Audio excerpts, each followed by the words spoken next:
Alrighty, today we've got a real simple DIY project you can do at home, and it's really fun to mock up. It's a DIY survival box.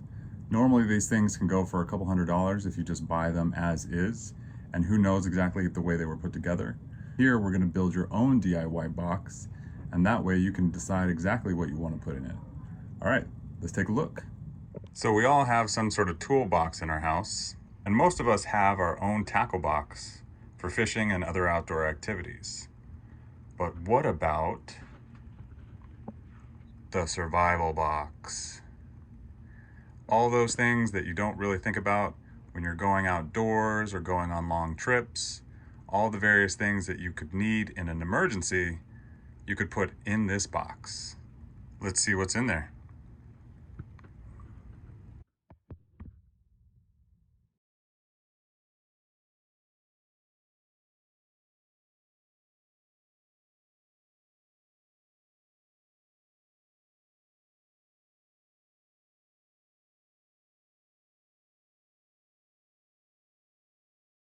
Now, this is just a basic suggestion for you guys, and I wouldn't say that this would be the absolute way that you would build a survival box.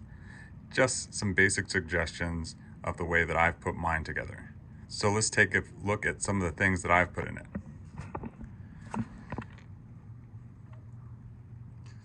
So we have the multi-tool with a flashlight, and this brand is SOG. We have the box cutter.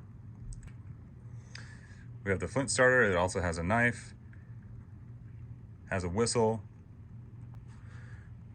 We've got paracord.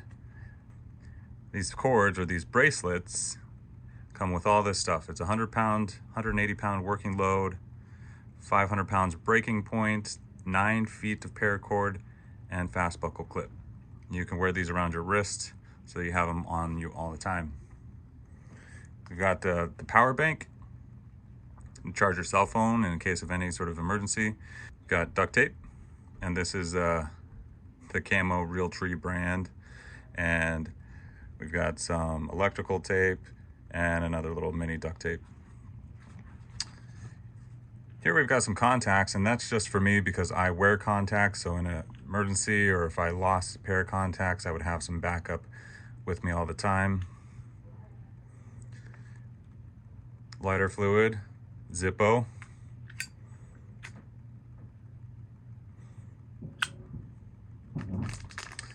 Quick starter log. So this Duraflame stuff is basically log starter, and they're great for in place of kindling. If you can't find good kindling or the kindling's wet, this will start logs straight up.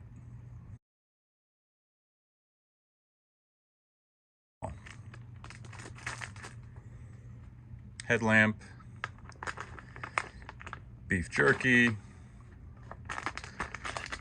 glow sticks, a water bottle.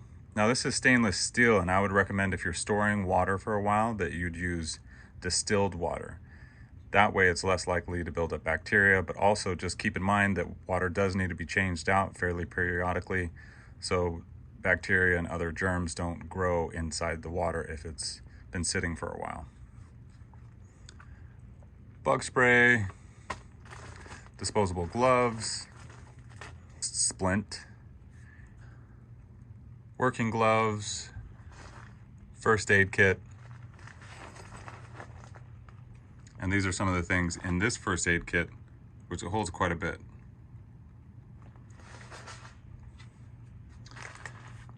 And emergency blanket.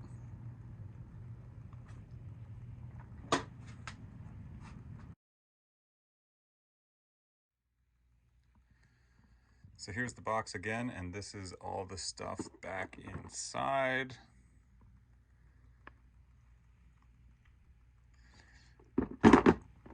Everything fits quite nicely. Plus I have storage on top.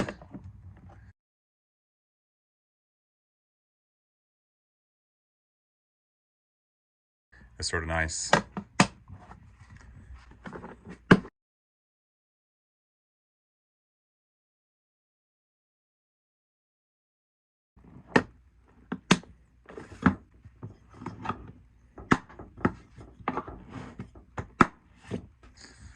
So relative to size, this box is a little bit bigger than the other boxes that I have.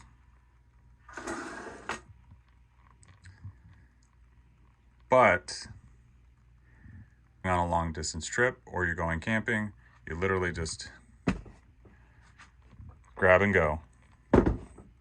Everything that you can think of or basic needs in regards to survival and safety issues are in this box. And this is relatively inexpensive. I think I put this box together for about $80. Of course, I rounded up some of the stuff around the house, but I mean, that's relatively inexpensive compared to some other options that are online for like $250 and whatnot. So there you have it, the DIY project that you can personalize to your needs and save some cash at the same time. I've included some links down in the description below so you can check out some of these items. Don't forget to like and subscribe, and remember, be safe, have fun, and as always, we are stronger together.